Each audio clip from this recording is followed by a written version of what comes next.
Welcome to the Catholic Sobriety Podcast, the go-to resource for women seeking to have a deeper understanding of the role alcohol plays in their lives. Women who are looking to drink less or not at all for any reason. I am your host, Christy Walker. I'm a wife, mom, and a joy-filled Catholic, and I am the Catholic Sobriety Coach, and I am so glad you're here. All right, welcome. Today, I have Catherine DiNuzzo on the podcast today to discuss how alcohol misuse affects our mental health and how our mental health struggles can lead to alcohol misuse. Catherine is a licensed professional counselor in private practice who operates Sacred Heart Mental Wellness, a website with mental health information, resources, assessments, and videos can be found there. Catherine earned her master's degree in counseling and human services from the University of Colorado in Colorado Springs. She specializes in helping clients overcome anxiety and depression, as well as other concerns. She travels, she speaks internationally on topics of mental wellness, as well as having done work for Focus, EWTN, EWTN Vatican, the Military Council of Catholic Women, and numerous Catholic radio stations around the globe, and more. So you may have heard Catherine speak before. Catherine is available to speak at your parish, campus, school, conference, retreat, or group. She and her husband, Dave, live in Kansas with their 4 amazing children. Welcome. Oh, thank you so much for having me. I always enjoy any opportunity to get to talk about mental wellness and offer support for people and give lots of good information. So thanks for welcoming me on your podcast and introducing me to your listeners. Of course. I know that you're going to just share so much wisdom and insights with my listeners, and I just can't wait to get started. So why don't we start off with you sharing a bit about your story and what led you to the work that you do? Oh, that is like the best question to ask a counselor, but I don't want to use up all the time. I really think, I've been a counselor for a lot of years and always knew that I wanted to be a counselor. I feel like from a very young age, I called myself a firefighter of emotions. You're a firefighter when you want to run into the fire that everyone else is running away from. And even as a young child, I wanted to, I was just always interested in the emotions and being there for people. And then as I grew up, I grew up with a father who was an alcoholic, and I think that makes my heart feel even more close to your listeners today and to those who are fighting for sobriety. And I spent a lot of my life being the daughter of an alcoholic and seeing myself through that lens. And as I worked through my own mental health struggles and realized that I was Catherine, who was the daughter of an alcoholic, a lot of my choices and visions of the world changed. And it just has really inspired me to help others to walk that journey and to see the beautiful life that God has for them, and how struggles with alcohol and addiction can absolutely impact our lives, but they don't have to define us and we don't have to stay there. Mm-hmm. Oh, I love that so much. And I always say, like, sometimes our trauma kind of transforms us. It can transform us and it propels us to do, God's work and equips us. And I think that your story is a perfect example of that. So thank you for the work that you do. So as a licensed counselor, how often do you find that alcohol misuse is a symptom of a deeper emotional or psychological issue? I always say that alcohol isn't necessarily the problem, but it's kind of a symptom of something bigger or deeper. Yeah, and I would actually say majority of the time, if you're going to use the word misuse, alcohol can be used and not misused, and it can have a very healthy place in your life. It's not a bad thing in and of itself, but misuse almost always, in my experience, is trying to numb or be a coping strategy for things that I'm trying to deal with. So We talk a lot about how people have holes in their lives and they're just things that they don't like. It's something I wish they could go away. And it can be something as traditional, something like parents that weren't the best or abuse or trauma, or those type of things can be our holes. But actually, a lot of times it can be just personality things. Like half my caseload are introverts who think they should be extroverts. Or I have, like, for myself, like, I come from a Hispanic background and we are not known for our height. And I live in a world where I would love to just be a little bit taller. It is just really hard. And I just think we have lots of different things in our lives that we don't always like, and we fill it with sand. We fill those holes with things, and alcohol is a sand that for a minute makes you feel a lot better, but it's not a foundation to build a house on. Mm-hmm. Yeah. So I love that. I love that concept. So can you elaborate on your concept of using alcohol and other coping strategies to, as sand to fill the emotional voids or holes in our hearts? Yeah. And so the idea is that everybody has holes, but they also want them to go away. Right. So if there was a magic way to make all your holes go away, I would sell it and give Mr. Amazon a run for his money because I would be so rich. But unfortunately, those holes don't go away very easy. So instead, we fill it up with sand. And the idea of filling the hole up with sand is for a second, it actually feels good. Right. Like, why do we go to alcohol? Because there's a moment in that where alcohol helps and my hole does kind of go away and I feel better. And then I start to build my life, and my life is my house. I try to build a house on this hole filled with sand. And what happens when we have a hole full of sand that we build a house on? It's going to fall. It's going to fall, Yeah. right? So what do? We're like, oh no, my house fell. I know what I need, more sand, obviously, right? So I'm going to put more of that in there. I'm going to drink more often. I'm going to go to those unhealthy coping strategies more often. And I'm going to shove that sand in much tighter. And then I'm going to build my house again, except it falls again. And a lot of times, what we see, especially in the counseling office, is that by the time someone has come to see me, they're sitting on the edge of their hole. They're crying. They're exhausted from building a house that keeps falling. And they're like, something has to change. Like, I can't keep putting more sand in this hole and building my house because it's not working. And so I think that's that cycle that we find ourselves in, is like, for a little bit, it kind of works until it doesn't work. Yeah, exactly. And I love that visual. It's so powerful. Like the whole time you were talking, I could just like visualize that, like packing in the sand and then sitting at the hole. And it's like, where are you at in that spectrum, right? When you're as the alcohol misuse starts to grow, or you come to a realization at whatever point that is, like, this isn't working for me. This is becoming a problem for me. And am I using it for something that it will never accomplish? It will never fill that hole. From your personal perspective, how does inner healing relate to overcoming alcohol misuse?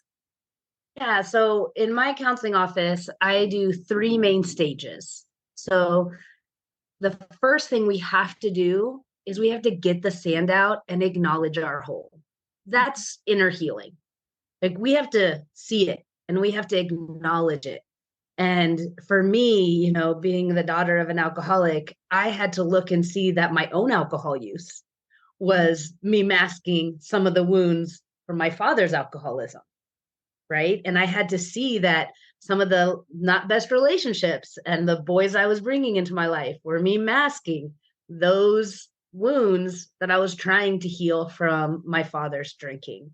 And so sometimes, and this is the part that is really hard and most people want to avoid, but we actually have to look and we have to see the hole. And once we do that, though, then we can start building a basement. And this is where we put down cement and 2x4s and we create structure in that hole. we gain understanding, we gain tools, we have structure to that basement that now allows me to build my house on a strong Mm-hmm. foundation.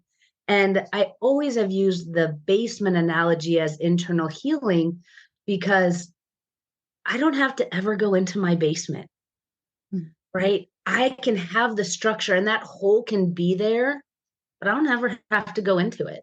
So that's that idea of I'm Catherine, whose dad is an alcoholic. Like those wounds, those parts of our holes, as much as we want them to go away, we Mm-hmm. also don't because they're part of my story. I don't want you Mm-hmm. to take my story away, but I also don't want to keep myself in a cycle of sand. So when we give ourselves permission to do the time and the effort to really build that basement, we then finally can start building that house we've been dreaming of with a foundation that actually holds up the house. Mm-hmm.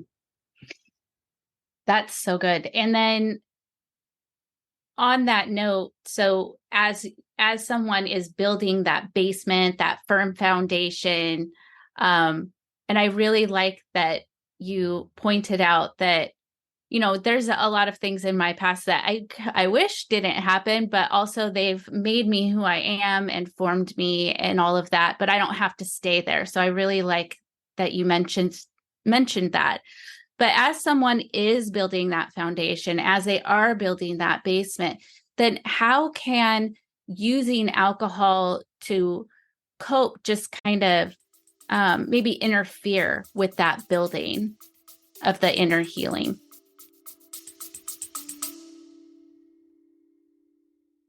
Right now, alcohol feels like the only way that you can cope with the stress of motherhood, social pressures, and maybe even fit in with your group of friends. But you're starting to realize that it's leaving you feeling ashamed, disconnected, and maybe even out of control. Imagine if you could wake up each morning feeling at peace and proud of the choices that you're making and free from the pressure to drink, whether that's at home or in social settings. And that, my friend, is where my 5-day Sacred Sobriety Kickstart comes in. By the end of the 5 days, you will feel more peaceful and in control because you will have more clarity and confidence around your decisions to take it or leave it. You're also going to learn how to manage your mind in a way that is aligned with your faith. You will learn how to speak truth over yourself, and that will help you root out what's keeping you stuck. So check out my 5-day Sacred Sobriety Kickstart and gain the clarity you need to make the decision to take alcohol or leave it from a place of peace. You can visit my website, thecatholicsobrietycoach.com. I have a pop-up there, or just go to my show notes.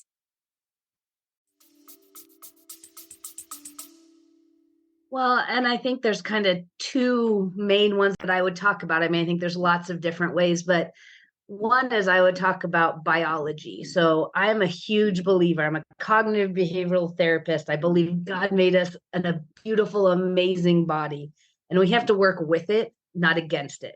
Right. So I have a book called The Catholic Guide Through Anxiety. And through that, we talk about the biology of what's happening. So when we talk about alcohol use, we have to talk about what does it do? It numbs our limbic system, that part of our fight or flight, that part, it numbs our frontal cortex where our decision making happens. So it's really hard if I'm numbing all my thinking parts and my feeling parts to work through and create a basement. So it really is counterintuitive to the work that we're doing. So that's one way that I think it just makes it hard to actually do the work if we're numbing the parts of the brain that need to do that work. And then the second thing is, again, if I'm misusing alcohol, then I'm distracting myself, right? Mm-hmm. It's hard to really see the whole if I'm doing things that help me to ignore the whole or the parts that I don't want to kind of deal with. And so I think that if we're actually doing the work, alcohol can be very distracting to the work we're trying to create biologically and emotionally. Mm-hmm.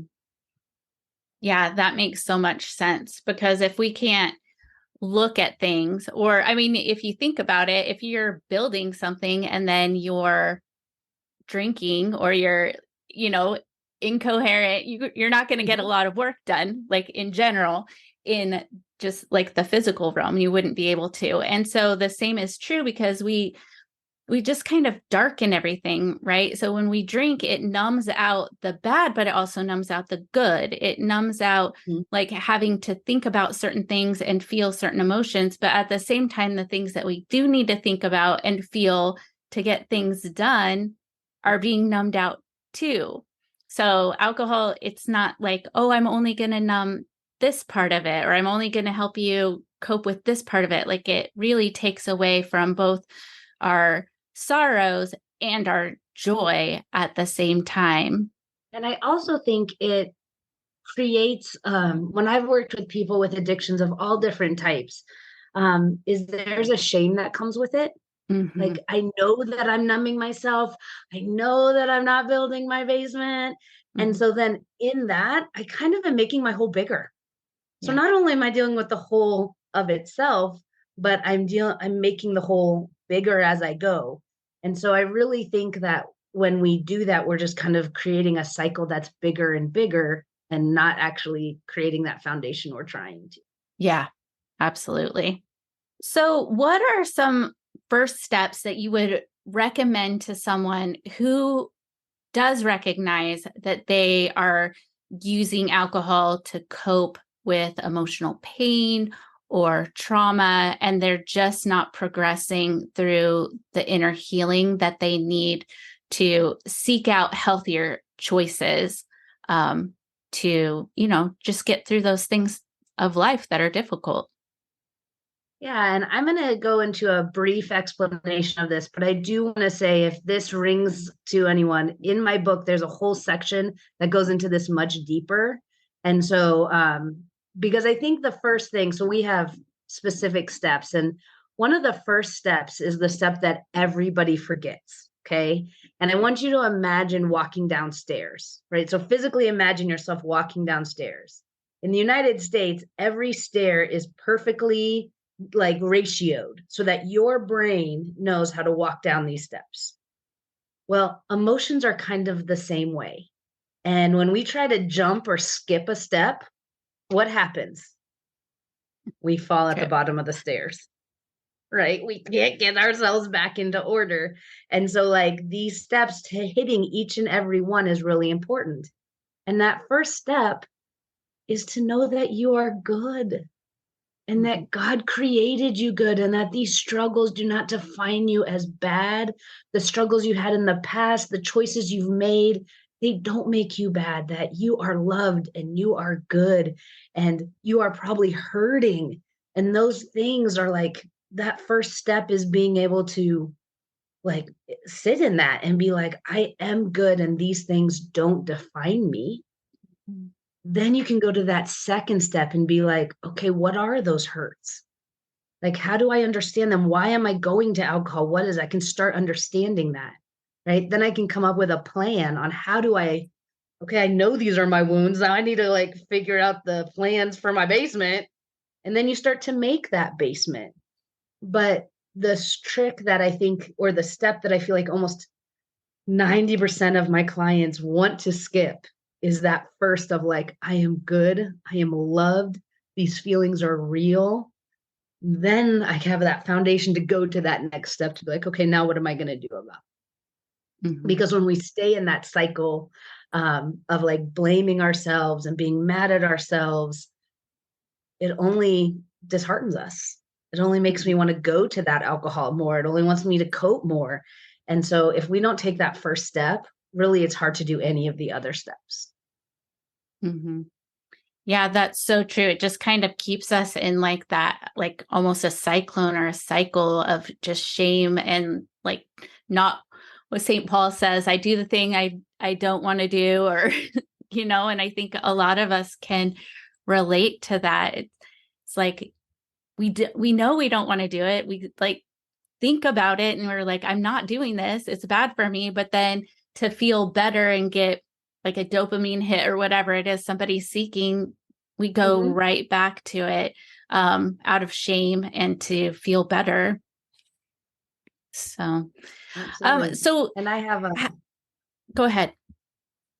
oh, I was going to say that one of the things I sell on my website is something I wish that everybody would have. And it's this little sticker, and it's very powerful. And the sticker in big writing says, "Don't be a bully." Mm. And that's because everyone agrees on that.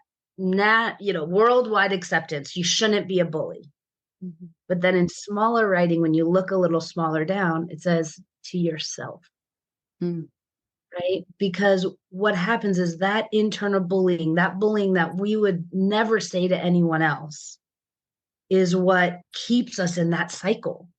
Mm-hmm. So we have to stop that bullying and give ourselves the kindness and the compassion we would give our neighbor Mm-hmm. to help us start to go down those steps. Right.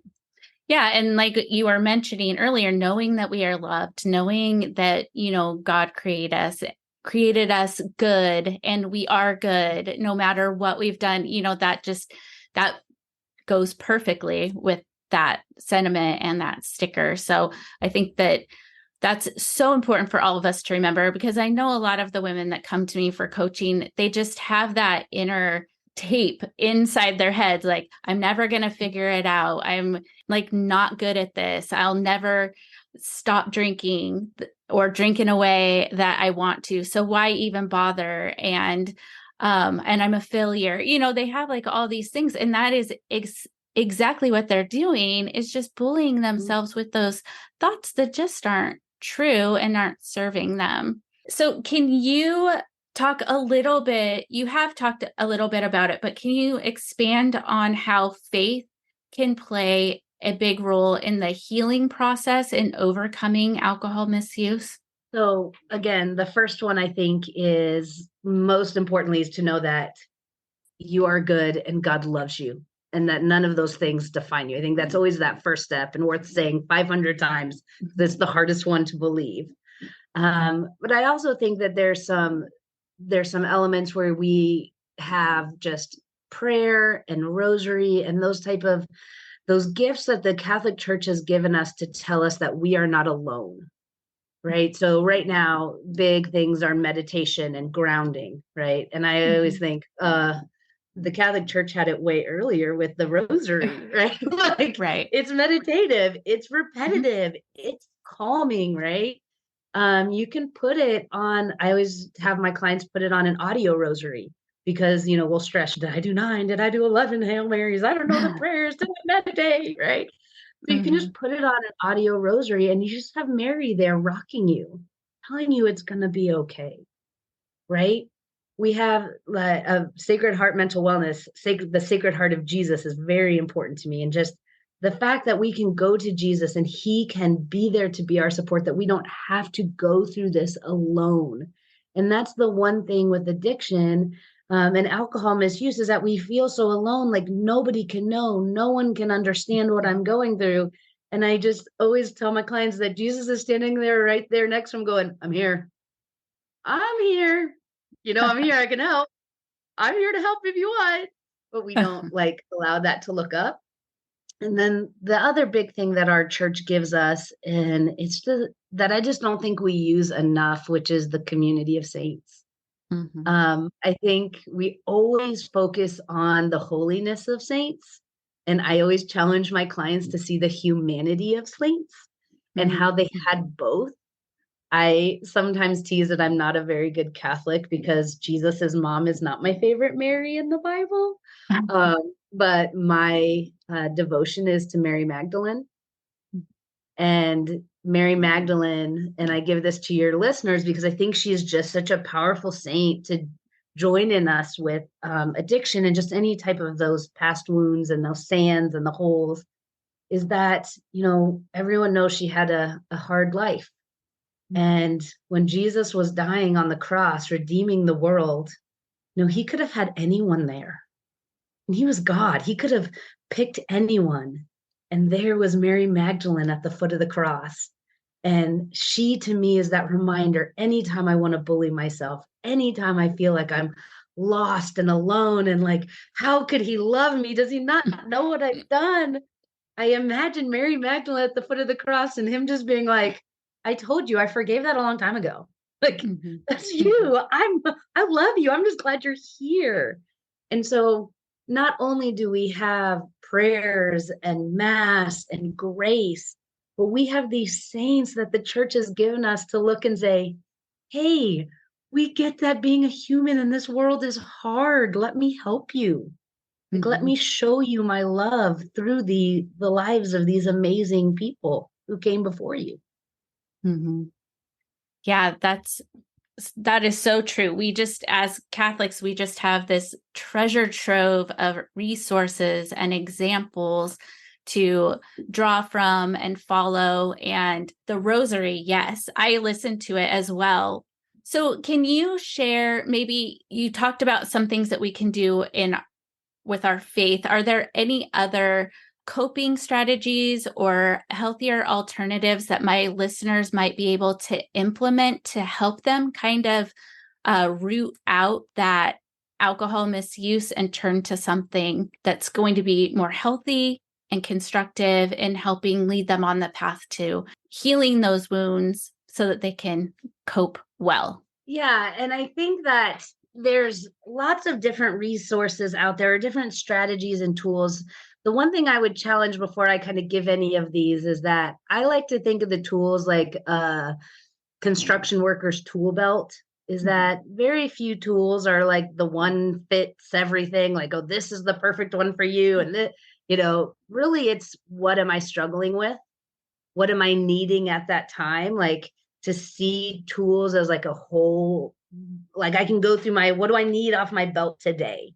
And Mhm. so I can give some basic ideas, and but there's many more in the book and lots of difference on the website. The first one I think is not being afraid of exercise. Mhm. And your readers can't see, but I'm not someone who's out running marathons.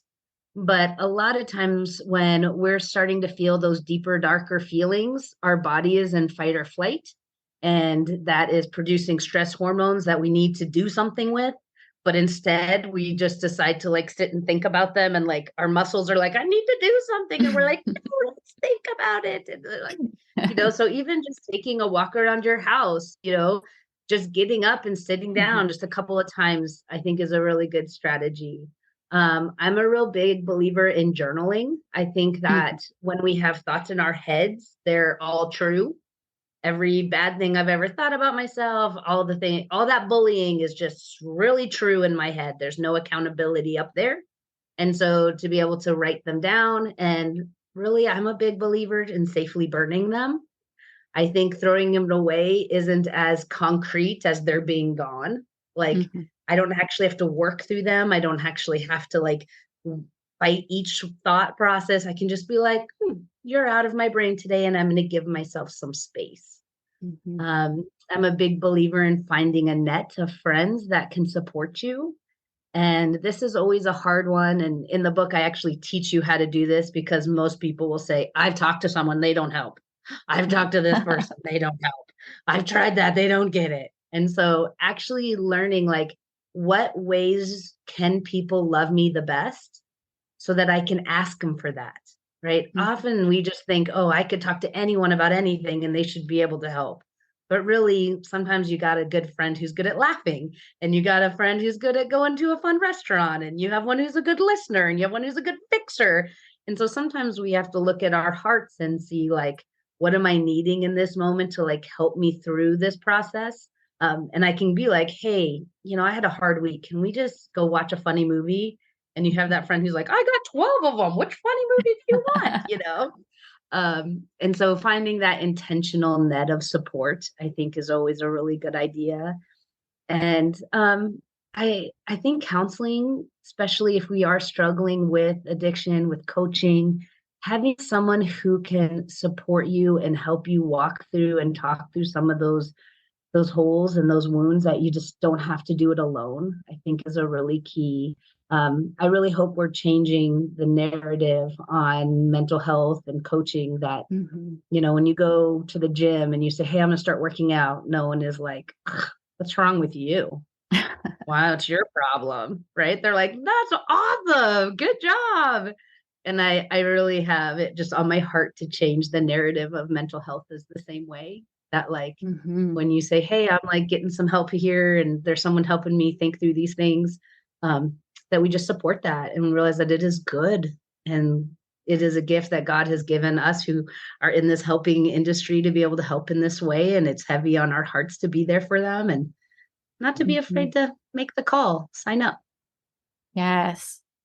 Yes. I always, when you were saying that, I was thinking like coaching and counseling are kind of like the gym too, right? Because you're building those muscles, those habit Mhm. muscles, those thought muscles, and all of that. So it really is, if you think about it as just like training and building those habits, just like you build your, physical body, you're building your, mental health, your emotional health, spiritual health, all of that is so important.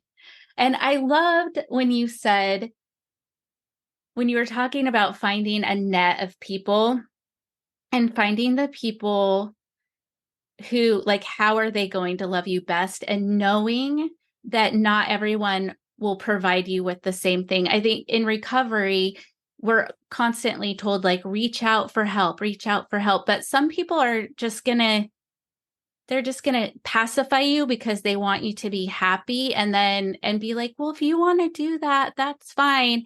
But if you really want those people that are going to speak truth or kind of ask you really good questions to help you not just sit where you are, but actually move forward, then it's really good to kind of discern that and think about those people and maybe even write it out. Like this person, like you were saying, this person is always good for a dinner out, and this person loves movies. I'm going to call her, or, whatever it is.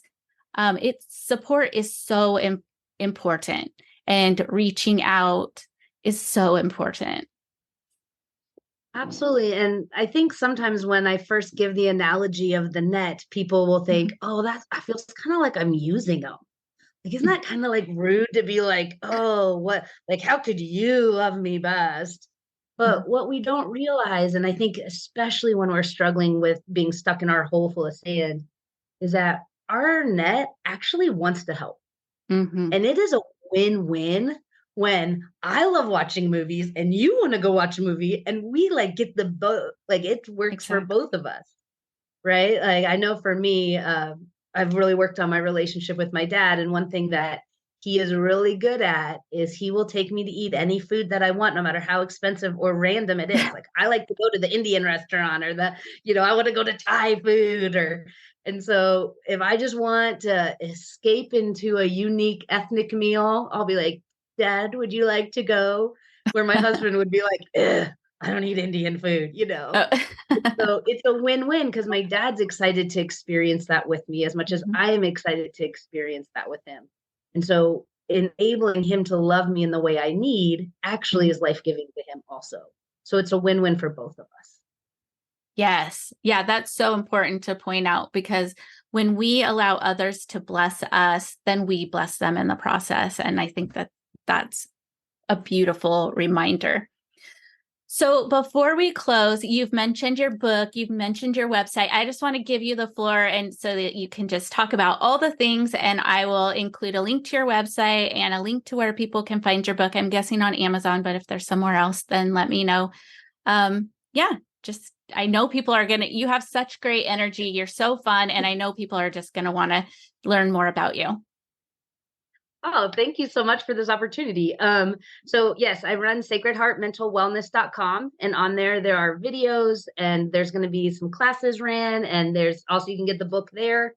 And again, it's a website that is designed to be proactive about our mental health. Just like what you were talking about building those muscles.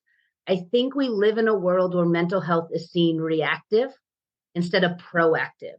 And my whole idea is to change mental wealth to a proactive idea. And so that's what's at Sacred Heart Mental Wellness. There's also a place where you can book me to be a speaker. And so I love when I'm able to come to women's groups or men's groups or even youth groups to share like I know mental health is one of those things that people are always like, I don't know, do I want to bring the speaker in? But in my experience, no matter where I've gone, people are always like, thank you for bringing up this topic. Thank you for talking about it. And I try to bring it in a lighthearted way. Like my book is very positive and funny. And I remember my husband once said, like, why is it important to be funny as a counselor? Isn't that weird? And I'm like, no, living life is hard enough. We need a little bit of humor. Like we need a little Yes. lightness. And so, I'm always willing to travel and to talk to groups because I just feel like God is calling me to really share this message. And honestly, our world is not getting easier. And we need to advocate and help give resources for people's mental health. My book, The Catholic Guide Through Anxiety, it starts with the biology. And so I really think that there's some science that people don't understand about anxiety and mental health. And a lot of times, if you go to alcohol as a coping strategy, there's normally trauma involved in that. And so the book describes like what happens in my brain and in my body when I am feeling anxious. And I really wanted to name the book You're Not Crazy, Let Me Tell You Why, because I feel like most people who struggle with anxiety think they're crazy, but my editor did not think that was the best title, even though I still disagree. But I think that so it goes into how you were wonderfully made by God. And like when people can understand that these feelings inside of us are not bad, they don't make us bad, they don't make me weak or crazy, man, I'm on that first step and I can start actually like working through it. So the first half of the book is explaining the biology in a way that you can understand. And then the second part of the book are all strategies based on the biology, because most of the anxiety books out there, I feel like they miss that connection. They say, here, this is what you should do, but no one understands why I should do that. And it doesn't work. If I tell you to take deep breaths, but I don't tell you why that will help you, it doesn't work as well as if I give you the biology of what happens when you take deep breaths and why it will make you feel better. So it kind of marries those two, also with some prayers to kind of help and different spiritual practices. But also, it's only 100 pages, so that it's an easy I read. like that. Because I just feel like if you're going to learn about anxiety, you don't want a 200-page book that's so overwhelming. Like there's pictures and there's diagrams, and it's really meant to be a super easy read, but lots of information. And the last thing I would say about the book, and that I would just advocate for the book, is that most people who have read it say one of two things. One is the first time I've ever felt understood, because when you suffer with anxiety or mental health struggles, very often you just don't feel like anybody gets it. Mm-hmm. And the second thing is for people who love someone who struggles with addiction or anxiety, they will come to me and say, I finally know how to talk to my daughter. I know I understand my husband. And so one of the things that I always recommend is very few people are going to come to you who are struggling and say, Mom, can I get that anxiety book? Right. Oh, honey, wifey, could you get me that book on anxiety? That will help me a lot, They're just not gonna, it's very hard, again, because of the stigma of mental health. So I actually recommend people just buy it and stick it in their house. And my favorite is hearing stories from moms who are like, yeah, I saw the book on the counter is gone, right? Or wives like stick it on their husband's seats, and so like it's in their car, and like, and the idea is that we live in a very hard world, and there are dark moments in a lot of people's lives, and this is a book that's going to be positive and build them up. And so just having a resource available in those darker moments, I feel, is just empowering, because it really helps you to see that you are good and you are loved, and these struggles you have don't define you. And so to have it as a resource in your house, I think is just valuable to anybody. Mm-hmm. Oh, that's so good. I'm going to get the book. Okay, because you had me at humor, because anything that's going to make reading about these very important issues, but if it can be approached in a way that is easy for at least for me, I'm not really an academic reader. And so it makes it easier if there's some humor, if it's not super long. And I mean, just speaking to you, I can just tell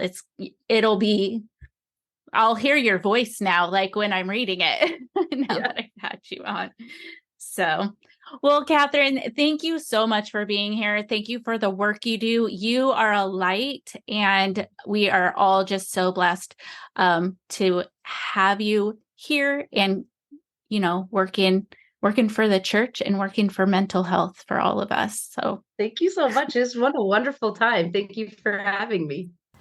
well, that does it for this episode of the Catholic Sobriety Podcast. I hope you enjoyed this episode, and I would invite you to share it with a friend who might also get value from it as well. And make sure you subscribe so you don't miss a thing.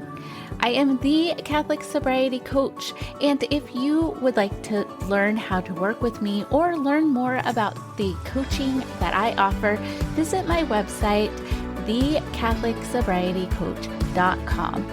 Follow me on Instagram at the Catholic Sobriety Coach.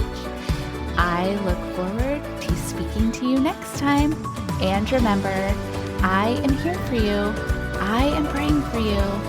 You are not alone.